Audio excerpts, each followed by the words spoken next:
En el glorioso imperio de la humanidad, los héroes se forjan en el calor de la batalla, frente a horrores del caos, flotas de senos y demonios de pesadilla. Pero a veces, sobrevivir significa algo mucho más aterrador: morirse de hambre. Y así empieza la nueva aventura del comisario Ciaphas Cain, en una situación desesperada, sin comida, sin agua y sin ningún plan brillante. Solo hay dos opciones: encontrar suministros o convertirse en el almuerzo de algún orco perdido. Esto es Ciaphas Cain Muerto de Gloria, capítulo 14. Al final resultó que podíamos elegir entre dos posibles destinos, dentro del radio de 200 kilómetros que Norbert había especificado. Tybert y yo comprobamos los mapas, comparando sus posiciones relativas, mientras Colfax se movía a nuestro alrededor, claramente incómodo por estar dentro del grupo de decisión. Bueno, él era lo más cercano que teníamos un experto en las condiciones locales, así que tendría que acostumbrarse.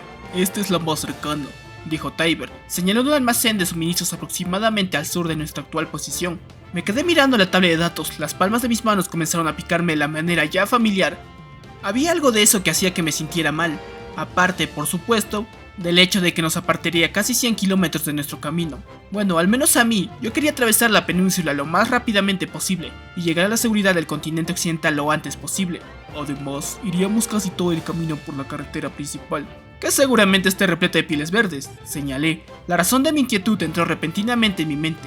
Tybert asintió con la cabeza, admitiendo mi razonamiento, predispuesto a seguir con su argumentación.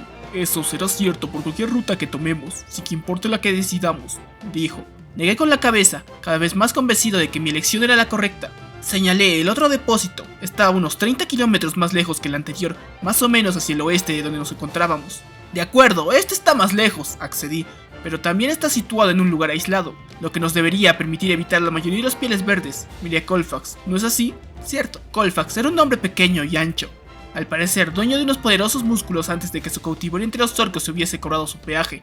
Cuando hablaba era lacónico, hasta la grosería, lo que se podría explicar por todo el tiempo que había pasado en el desierto. Señaló los mapas con un grueso pulgar. Por aquí hay senderos que harían que incluso un piel verde se lo pensara dos veces antes de adentrarse por ellos. Supongo que usted conoce bien ese terreno, dije. Colfax asintió, no más que cualquier otra persona que haya trabajado por la zona, lo que no es mucho decir. Entonces será allí donde iremos, decidí. Coge el vehículo de cabeza con uno de los equipos de la milicia. Colfax volvió a sentir. Otro pensamiento llegó a mi cabeza. ¿No sabrá cómo encontrar agua por aquí? Tendrá que llevarme con usted. Colfax se permitió una breve sonrisa ante su propia exigencia. Pero no encontraremos demasiado. Bueno, lo mejor será que encontremos algo, dije, o tendremos entre manos a mucha gente sedienta. Colfax asintió con la cabeza. Su mirada volvió a ser sombría. Podríamos tener suerte, admitió. Si ha habido buenas lluvias en las montañas, en ocasiones se filtran hasta los acuíferos, donde hay grietas entre las rocas. Indicó un par de puntos en el mapa. Yo he encontrado antes pozos de agua por ahí, pero en el mejor de los casos duran poco tiempo. ¿Hay acuíferos debajo de la arena?, pregunté. Si de alguna manera pudiéramos aprovechar eso, todos nuestros problemas habrían terminado. Bueno, al menos con el de nuestra escasez de agua. Tybert asintió con la cabeza. A unos 300 metros de profundidad, dijo el sargento. Extraerla es lo que mantenía la ciudad en marcha. Recordé el tamaño de la estación de agua en la que él y su grupo se habían escondido. No había ninguna posibilidad de que profundizáramos tanto con el equipo que teníamos. Incluso si tuviésemos el adecuado nos llevaría demasiado tiempo. Entonces tendremos que arriesgarnos con los pozos, dije, comprobando nuevamente los mapas. No nos desviará de nuestro camino, y si están secos tendremos que racionar la poca de la que disponemos. Tybert parecía preocupado, y pensé que podía entender la razón. Si teníamos que racionar el agua, probablemente murieran algunos de los refugiados más debilitados. Pero si el almacén de suministros había sido saqueado antes de que llegásemos, todos moriríamos de sed antes de tener que enfrentarnos al problema y la escasez de combustible. Mientras que si éramos capaces de encontrar agua, esto nos compraría unos cuantos días para hacer frente a ese problema, si es que surgía. No por primera vez y muy lejos de ser la última, me encontré reflexionando sobre que la toma de decisiones difíciles eran parte de mi trabajo, precisamente la parte de la que más me gustaría prescindir. De eso y por supuesto de enfrentarme a los innumerables hordas de enemigos del emperador que tienen la intención de matarme. Eso casi agotará nuestras reservas de combustible, comentó Tybert, pero con el tono de un hombre que ya sabe que ha perdido la discusión. Sintiéndome magnánimo en la victoria y profundamente aliviado por no haber necesitado o tener que ejercer todo el peso de mi autoridad para decidir nuestro destino, asentí mi acuerdo. Sí, concedí, pero deberíamos encontrar muchos más en el depósito de suministros. Una vez que los tengamos en nuestras manos podremos ir donde deseemos.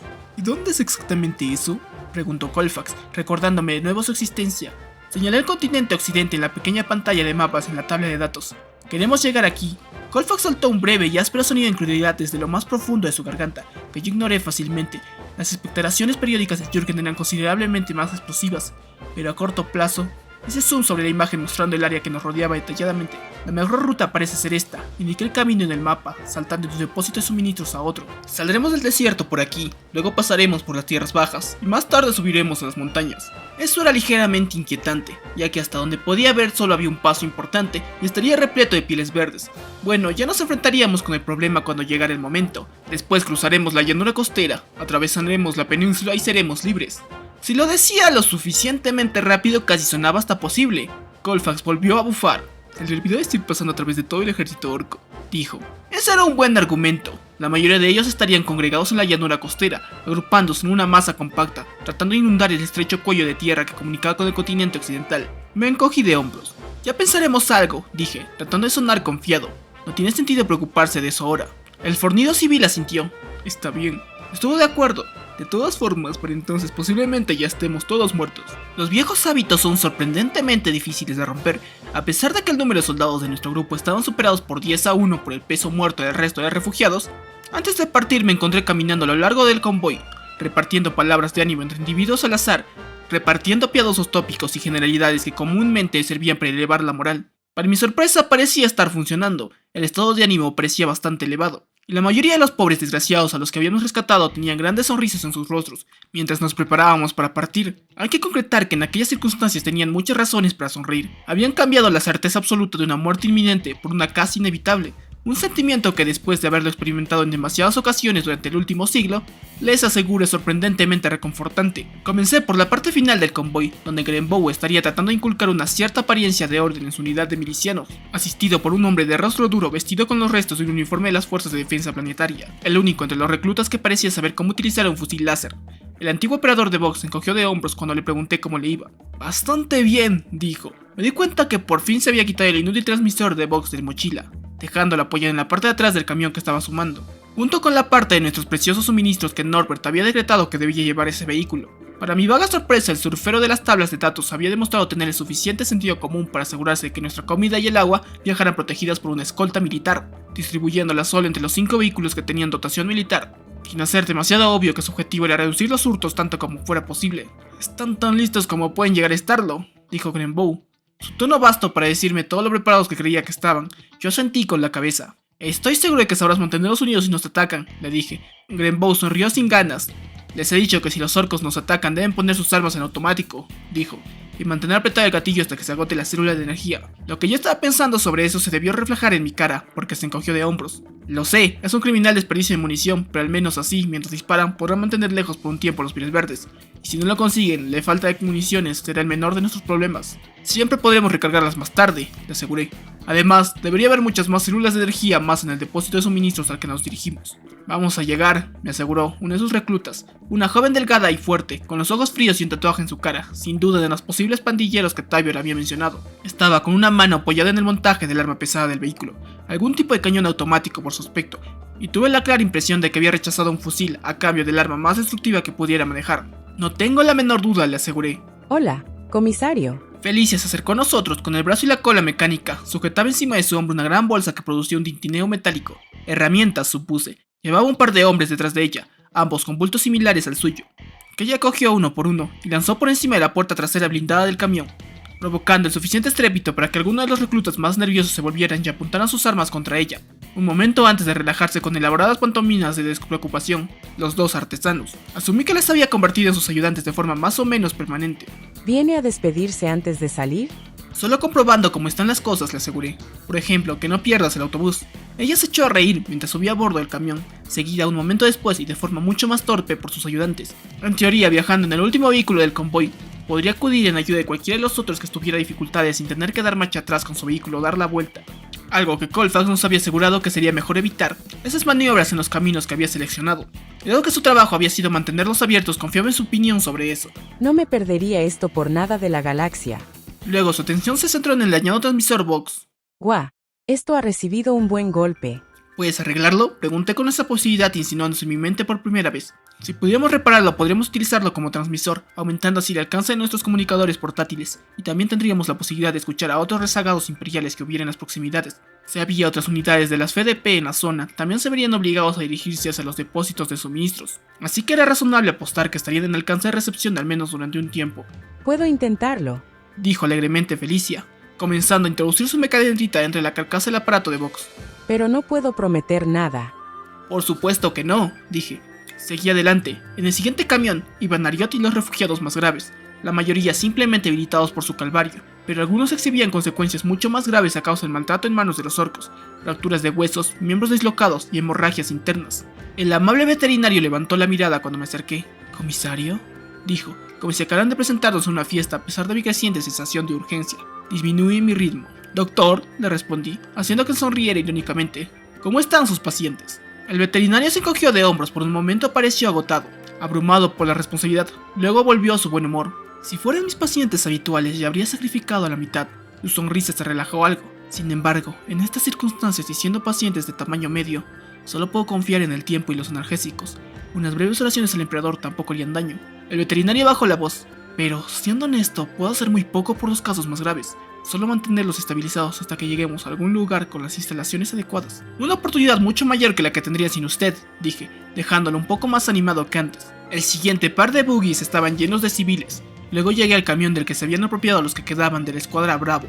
Tyber ya me había informado, así que pasé por allí con solo unas pocas palabras, y un Guillon Norbert, que viajaba con ellos, cuidando de nuestros más valiosos suministros. Su camión estaba sobre la mitad del convoy, emparedado entre el resto de los vehículos civiles y el segundo camión de los milicianos. Cuando pasé junto a los vehículos de los refugiados, una oleada de aplausos pareció seguirme, que se extendió a lo largo de toda la columna. Por un momento me pregunté si tenía que calmarlos, pero una vez que se pusieran en marcha los motores, cualquier intento de ser sigilosos dejaría de tener sentido.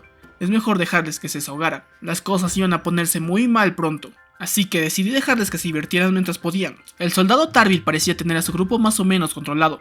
En todo caso, parecían demasiado confiados, deseosos de empezar a vengarse los Pieles Verdes. Me lo llevé aparte para hablar con él a solas. Tendrías que controlarlos un poco, le dije. Él asintió. Lo sé, en el estado de ánimo que ahora están podían arriesgarse demasiado. Voy a esperar a que uno de ellos se extralimite y lo pararé justo antes de que resulte herido. De esa manera solo tendré que gritarles una vez y todos aprenderán. Podría funcionar, concedí.